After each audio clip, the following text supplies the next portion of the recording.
ಎಲ್ರಿಗೂ ನಮಸ್ಕಾರ. ಬನ್ನಿ ಇವತ್ತಿನ ಪ್ರಮುಖ ವಿದ್ಯಮಾನಗಳನ್ನ ನೋಡೋಣ.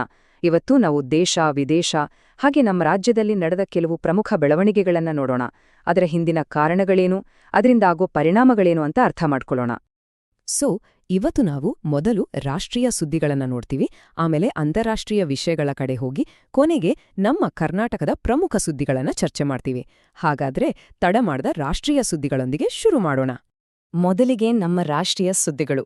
ಇದರಲ್ಲಿ ನಾವು ಇಂಧನ ದರ ಏರಿಕೆಯಿಂದ ಹಿಡಿದು ಚುನಾವಣಾ ಆಯೋಗದ ನೇಮಕಾತಿಯಲ್ಲಿ ಆಗಿರುವ ಬದಲಾವಣೆ, ಜೊತೆಗೆ ತೆರಿಗೆ ಕಾನೂನಿನಲ್ಲಿ ಬಂದಿರುವ ಒಂದು ದೊಡ್ಡ ಚೇಂಜ್ ಬಗ್ಗೆ ಮಾತಾಡೋಣ. ನಮ್ಮ ಮೊದಲನೇ ಸುದ್ದಿ ಇಂಧನ ಬೆಲೆ ಏರಿಕೆ ಬಗ್ಗೆ. ನೋಡಿ, ಜಾಗತಿಕ ಮಟ್ಟದಲ್ಲಿ ಏನೇ ಆದ್ರೂ ಅದರ ಎಫೆಕ್ಟ್ ನಮ್ಮ ಜೇಬಿನ ಮೇಲೆ ಬೀಳುತ್ತೆ ಅನ್ನೋದಕ್ಕೆ ಇದೊಂದು ಒಳ್ಳೆ ಉದಾಹರಣೆ. ಕೇಂದ್ರ ಸರ್ಕಾರ ಈಗ ಪ್ರೀಮಿಯಂ ಪೆಟ್ರೋಲ್ ಮತ್ತು ಇಂಡಸ್ಟ್ರಿಯಲ್ ಡೀಸೆಲ್ ಬೆಲೆಯನ್ನ ಜಾಸ್ತಿ ಮಾಡಿದೆ.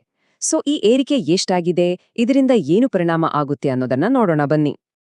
ಈ ಬೆಲೆ ಏರಿಕೆಯಲ್ಲಿ ನಾವು ಗಮನಿಸಬೇಕಾದ ಒಂದು ಮುಖ್ಯವಾದ ವಿಷಯ ಅಂದ್ರೆ ಇಂಡಸ್ಟ್ರಿಯಲ್ ಡೀಸೆಲ್ ಬೆಲೆ ಒಂದೇ ಸಾರಿ ಲೀಟರ್ಗೆ 22 ರೂಪಾಯಿ ಜಾಸ್ತಿಯಾಗಿದೆ.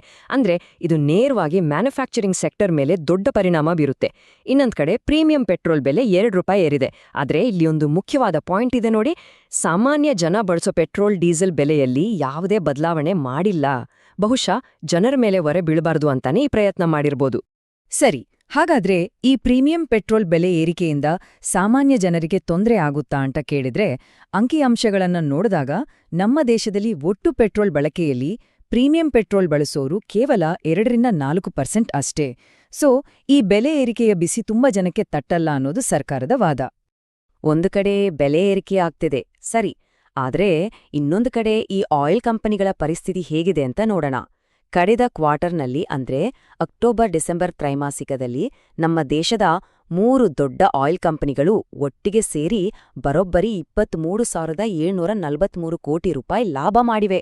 ಬಹುಶಃ ಇಷ್ಟು ದೊಡ್ಡ ಲಾಭ ಮಾಡಿದ್ರಿಂದಾನೇ ಸಾಮಾನ್ಯ ಪೆಟ್ರೋಲ್ ಡೀಸೆಲ್ ಬೆಲೆನ ಸ್ಥಿರವಾಗಿಡೋಕೆ ಸಾಧ್ಯವಾಗಿರಬಹುದು. ಆದ್ರೆ ಈ ಎಲ್ಲ ಲೆಕ್ಕಾಚಾರದ ಹಿಂದಿರೋ ಅಸಲಿ ಚಾಲೆಂಜ್ ಬೇರೆ ಇದೆ. ಏನದು ಅಂದ್ರೆ, ಭಾರತಕ್ಕೆ ಬೇಕಾದ ಕಚ್ಚಾ ತೈಲದಲ್ಲಿ ನಾವು 88% ಬೇರೆ ದೇಶಗಳಿಂದ ಆಮದು ಮಾಡ್ಕೋತೀವಿ. ಅಂದ್ರೆ ಗ್ಲೋಬಲ್ ಮಾರ್ಕೆಟ್ನಲ್ಲಿ ಸ್ವಲ್ಪ ಹೆಚ್ಚುಕಮ್ಮಿಯಾದ್ರೂ ಅದು ನೇರವಾಗಿ ನಮ್ಮ ಎಕಾನಮಿ ಮೇಲೆ ಹೊಡೆಯತ್ತೆ. ಸರಿ, ಇಂತಹ ಆರ್ಥಿಕ ವಿಚಾರಗಳ ಜೊತೆಗೆ ನಮ್ಮ ದೇಶದ ಆಡಳಿತ ವ್ಯವಸ್ಥೆಯಲ್ಲೂ ಕೆಲವು ಪ್ರಮುಖ ಬೆಳವಣಿಗೆಗಳಾಗಿವೆ. ಹಾಗಾದ್ರೆ ಆರ್ಥಿಕ ವಿಷಯಗಳಿಂದ ಈಗ ನಮ್ಮ ದೇಶದ ಪ್ರಜಾಪ್ರಭುತ್ವದ ಒಂದು ಪ್ರಮುಖ ಸಂಸ್ಥೆ ಅಂದ್ರೆ ಚುನಾವಣಾ ಆಯೋಗದ ಕಡೆಗೆ ಗಮನ ಹರಿಸೋಣ. ಚುನಾವಣಾ ಆಯುಕ್ತರನ್ನ ನೇಮಕ ಮಾಡಕ್ಕೆ ಒಂದು ಹೊಸ ಕಾಯ್ದೆ ತರಲಾಗಿದೆ 2023ರಲ್ಲಿ.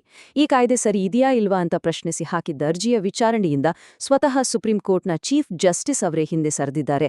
ಇದು ಈಗ ಸಾಕಷ್ಟು ಕುತೂಹಲಕ್ಕೆ ಕಾರಣವಾಗಿದೆ. ಹಾಗಾದ್ರೆ ಏನಿದು ಹೊಸ ಕಾಯ್ದೆಯಲ್ಲಿರೋ ವಿವಾದ? ನೋಡಿ, ಮೊದಲೆಲ್ಲ ಚುನಾವಣಾ ಆಯುಕ್ತರನ್ನ ನೇಮಿಸೋ ಕಮಿಟಿಯಲ್ಲಿ ಪ್ರಧಾನಮಂತ್ರಿ, ವಿರೋಧ ಪಕ್ಷದ ನಾಯಕ ಇವರ ಜೊತೆ ಸುಪ್ರೀಂ ಕೋರ್ಟ್ನ ಚೀಫ್ ಜಸ್ಟಿಸ್ ಕೂಡ ಇರ್ತಿದ್ರು. ಇದ್ರಿಂದ ಒಂದು ಬ್ಯಾಲೆನ್ಸ್ ಇತ್ತು. ಆದ್ರೆ ಈ ಹೊಸ ಕಾನೂನಿನ ಪ್ರಕಾರ ಚೀಫ್ ಜಸ್ಟಿಸ್ ಅವರನ್ನ ತೆಗೆದು ಅವರ ಜಾಗಕ್ಕೆ ಪ್ರಧಾನಮಂತ್ರಿಗಳು ನೇಮಿಸಿದ ಒಬ್ಬ ಕೇಂದ್ರ ಸಚಿವರನ್ನ ಸೇರಿಸಲಾಗಿದೆ. ಇದರಿಂದ ಸರ್ಕಾರದ ಹಿಡಿತ ಜಾಸ್ತಿ ಆಗುತ್ತೆ ಅನ್ನೋದೇ ಈ ಅರ್ಜಿದಾರರ ವಾದ. ಚೀಫ್ ಜಸ್ಟಿಸ್ ಅವರು ಯಾಕೆ ಈ ಕೇಸ್ನಿಂದ ಹಿಂದೆ ಸರಿದ್ರು ಅನ್ಲೇ ಕಾನ್ಫ್ಲಿಕ್ಟ್ ಆಫ್ ಇಂಟ್ರೆಸ್ಟ್ ಅಥವಾ ಹಿತಾಸಕ್ತಿ ಸಂಘರ್ಷದ ಮಾತು ಕೇಳಿಬಂತು. ಅಂದ್ರೆ ಹಳೆ ಸಿಸ್ಟಂನಲ್ಲಿ ತಾವೇ ಆ ಕಮಿಟಿಯ ಭಾಗವಾಗಿದ್ರಿಂದ ಈಗ ಅದರ ಬಗ್ಗೆ ತಾವೇ ವಿಚಾರಣೆ ನಡೆಸೋದು ಸರಿಯಲ್ಲ ಅನ್ನೋ ವಾದ ಬಂದಿದ್ರಿಂದ ಅವರು ಈ ನಿರ್ಧಾರ ತಗೊಂಡಿದ್ದಾರೆ. ಇನ್ನು ಕೋರ್ಟ್ ವಿಷಯಗಳನ್ನೇ ಮುಂದುವರಿಸೋಣ. ಈಗ ಒಂದು ಬಹಳ ಮುಖ್ಯವಾದ ನಮ್ಮೆಲ್ಲರ ಬದುಕಿಗೆ ಸಂಬಂಧಪಟ್ಟ ಸಾಮಾಜಿಕ ತೀರ್ಪಿನ ಬಗ್ಗೆ ಮಾತಾಡೋಣ. ಮದುವೆಯಲ್ಲಿ ಹೆಂಡ್ತಿಯ ಪಾತ್ರ ಏನು, ಮನೆ ಕೆಲ್ಸ ಯಾರ್ ಮಾಡ್ಬೇಕು ಅನ್ನೋದರ ಬಗ್ಗೆ ಸುಪ್ರೀಂ ಕೋರ್ಟ್ ಹೇಳಿರೋ ಒಂದು ಮಾತು ನಿಜಕ್ಕೂ ನಮ್ಮ ಸಮಾಜದ ಕಣ್ಣು ತೆರೆಸುವಂತ ಇದೆ. ಸುಪ್ರೀಂ ಕೋರ್ಟ್ ಹೇಳಿರೋ ಮಾತು ತುಂಬಾ ಸ್ಪಷ್ಟವಾಗಿದೆ. ಹೆಂಡತಿ ಅಂದ್ರೆ ಕೆಲ್ಸದವಳಲ್ಲ, ಆಕೆ ಜೀವನ ಸಂಗಾತಿ. ಅಡ್ಗೆ, ಮನೆ ಕ್ಲೀನಿಂಗ್, ಬಟ್ಟೆ ಒಗೆಯೋದು ಈ ಎಲ್ಲ ಮನೆಗೆಲ್ಸಗಳನ್ನ ಗಂಡ ಕೂಡ ಹೆಂಡ್ತಿ ಜೊತೆ ಸಮನಾಗಿ ಹಂಚ್ಕೋಬೇಕು. ನೋಡಿ, ಈ ಮಾತು ಕೇವಲ ಒಂದು ಕೇಸ್ಗೆ ಸಂಬಂಧಿಸಿದ್ದಲ್ಲ. ಇದು ನಮ್ಮ ಸಮಾಜದಲ್ಲಿರೋ ಲಿಂಗ ಸಮಾನತೆ ಬಗ್ಗೆ ಇರೋ ಯೋಚನಾ ಲಹರಿಯನ್ನೇ ಬದಲಾಯಿಸೋ ಶಕ್ತಿ ಹೊಂದಿದೆ. ಸರಿ, ಸಮಾಜಕ್ಕೆ ಸಂಬಂಧಪಟ್ಟ ಕಾನೂನಿನಿಂದ ಈಗ ದೇಶದ ಆರ್ಥಿಕ ಕಾನೂನಿನ ಕಡೆಗೆ ಬರೋಣ. ಟ್ಯಾಕ್ಸ್ ಪೇಯರ್ಸ್ಗೆಲ್ಲ ಇದೊಂದು ಬ್ರೇಕಿಂಗ್ ನ್ಯೂಸ್ ಅಂತಾನೆ ಹೇಳ್ಬೋದು. ಯಾಕಂದ್ರೆ ಸುಮಾರು 60 ವರ್ಷ ಹಳೆಯದಾದ 1961ರ ಇನ್ಕಮ್ ಟ್ಯಾಕ್ಸ್ ಆಕ್ಟ್ಗೆ ಗುಡ್ ಬೈ ಹೇಳೋ ಟೈಮ್ ಬಂದಿದೆ. ಅದರ ಜಾಗದಲ್ಲಿ ಹೊಸ ಆದಾಯ ತೆರಿಗೆ ಕಾಯ್ದೆ 2026 ಜಾರಿಗೆ ಬರ್ತಾ ಇದೆ. ಮತ್ತೆ ಇದರ ನೋಟಿಫಿಕೇಶನ್ ಕೂಡ ರಿಲೀಸ್ ಆಗಿದೆ. ಈ ಹೊಸ ಕಾನೂನು ತರೋದರ ಹಿಂದಿರೋ ಮುಖ್ಯ ಉದ್ದೇಶ ಏನು ಗೊತ್ತಾ? ಸಿಂಪ್ಲಿಫಿಕೇಶನ್, ಅಂದ್ರೆ ಸರಳೀಕರಣ. ಇಲ್ ನೋಡಿ, ಹಳೇ ಕಾನೂನಲ್ಲಿ 5 ಲಕ್ಷಕ್ಕೂ ಹೆಚ್ಚು ಪದಗಳಿದ್ರೆ ಹೊಸದ್ರಲ್ಲಿ ಅದನ್ನ ಕೇವಲ 2.6 ಲಕ್ಷಕ್ಕೆ ಇಳಿಸಲಾಗಿದೆ. ಅಷ್ಟೇ ಅಲ್ಲ, ಸೆಕ್ಷನ್ಗಳು ಮತ್ತೆ ಚಾಪ್ಟರ್ಗಳ ಸಂಖ್ಯೆಯನ್ನು ಕಡಿಮೆ ಮಾಡಲಾಗಿದೆ.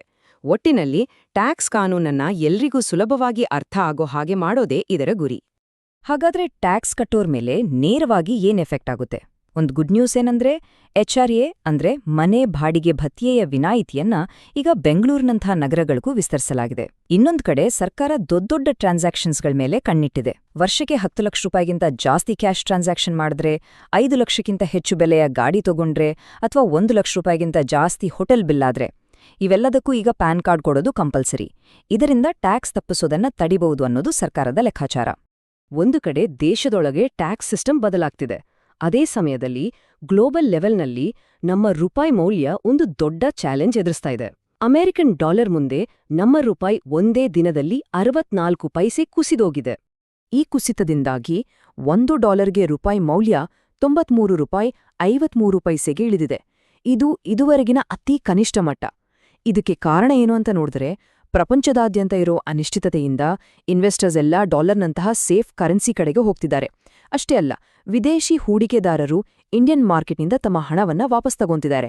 ಇದರಿಂದ ರೂಪಾಯಿಯ ಡಿಮ್ಯಾಂಡ್ ಕಡಿಮೆಯಾಗಿ ಅದರ ವ್ಯಾಲ್ಯೂ ಕೂಡ ಬೀಳ್ತಾ ಇದೆ. ಸರಿ, ರಾಷ್ಟ್ರೀಯ ಸುದ್ದಿಗಳನ್ನ ನೋಡಿದ್ವಿ. ಈಗ ಅಂತಾರಾಷ್ಟ್ರೀಯ ವಿಷಯಗಳ ಕಡೆಗೆ ಬರೋಣ. ಮೊದಲೇ ಮಾತಾಡ್ದ ಹಾಗೆ ಗ್ಲೋಬಲ್ ಆಯಿಲ್ ಮಾರ್ಕೆಟ್ನಲ್ಲಿರೋ ಹೆಚ್ಚು ಕಡಿಮೆಗಳು ನಮ್ಮ ಮೇಲೆ ಹೇಗೆ ಪರಿಣಾಮ ಬೀರುತ್ತೆ ಅನ್ನೋದನ್ನ ಈಗ ಒಂದು ಇಂಟರ್ನ್ಯಾಷನಲ್ ಪರ್ಸ್ಪೆಕ್ಟಿವ್ನಿಂದ ನೋಡೋಣ. ಆಯಿಲ್ ಸಪ್ಲೈನಲ್ಲಿ ಆಗಿರೋ ಈ ಗ್ಲೋಬಲ್ ಸಮಸ್ಯೆಯನ್ನ ನಿಭಾಯಿಸೋಕೆ ಇಂಟರ್ನ್ಯಾಷನಲ್ ಎನರ್ಜಿ ಏಜೆನ್ಸಿ ಅಂದ್ರೆ IEA ಕೆಲವು ಇಂಟ್ರೆಸ್ಟಿಂಗ್ ಸಲಹೆಗಳನ್ನ ಕೊಟ್ಟಿದೆ.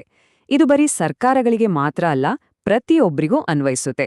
ಹೈವೇಯಲ್ಲಿ ಗಾಡಿ ಸ್ಪೀಡ್ ಕಡಿಮೆ ಮಾಡೋದು, ಸಾಧ್ಯವಾದ್ರೆ ವರ್ಕ್ ಫ್ರಮ್ ಹೋಮ್ ಮಾಡೋದು, ಪಬ್ಲಿಕ್ ಟ್ರಾನ್ಸ್ಪೋರ್ಟ್ ಜಾಸ್ತಿ ಬಳಸೋದು, ಹೀಗೆ ನಾವು ಮಾಡುವ ಸಣ್ಣ ಸಣ್ಣ ಬದಲಾವಣೆಗಳು ಸೇರಿ ಒಂದು ದೊಡ್ಡ ಮಟ್ಟದಲ್ಲಿ ಪಾಸಿಟಿವ್ ಪರಿಣಾಮ ಬೀರಬಹುದು ಅನ್ನೋದು IEAಯ ಮಾತು. ದೇಶ ವಿದೇಶದ ಸುದ್ದಿಗಳಾಯ್ತು. ಈಗ ಬರೋಣ ನಮ್ಮ ಕರ್ನಾಟಕಕ್ಕೆ.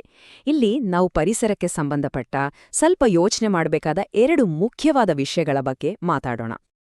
ಮೊದಲನೆಯದಾಗಿ ಒಂದು ಬೇಸರದ ಸುದ್ದಿ.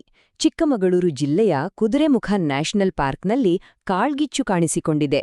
ಇದರಿಂದಾಗಿ ಸುಮಾರು 18 ಎಕರೆ ಹುಲ್ಲುಗಾವಲು ಜೊತೆಗೆ ಅಲ್ಲಿನ ಅಪರೂಪದ ಗಿಡಮರಗಳೆಲ್ಲ ನಾಶವಾಗಿವೆ. ಈ ಬೆಂಕಿ ಯಾಕೆ ಹತ್ಕೊಂಡಿತು ಅನ್ನೋದ್ರ ಬಗ್ಗೆ ಹಲವು ಅನುಮಾನಗಳಿವೆ. ಇದು ಆಕಸ್ಮಿಕವಾಗಿ ಆಗಿದ್ದ, ಅಥವಾ ಯಾವುದೋ ಮೂಢನಂಬಿಕೆಯಿಂದ ಯಾರಾದ್ರೂ ಬೆಂಕಿ ಇಟ್ಟಿದ್ದಾರಾ, ಅಥವಾ ಕಿಡಿಗೇಡಿಗಳು ಮಾಡಿದ ಕೆಲ್ಸನಾ?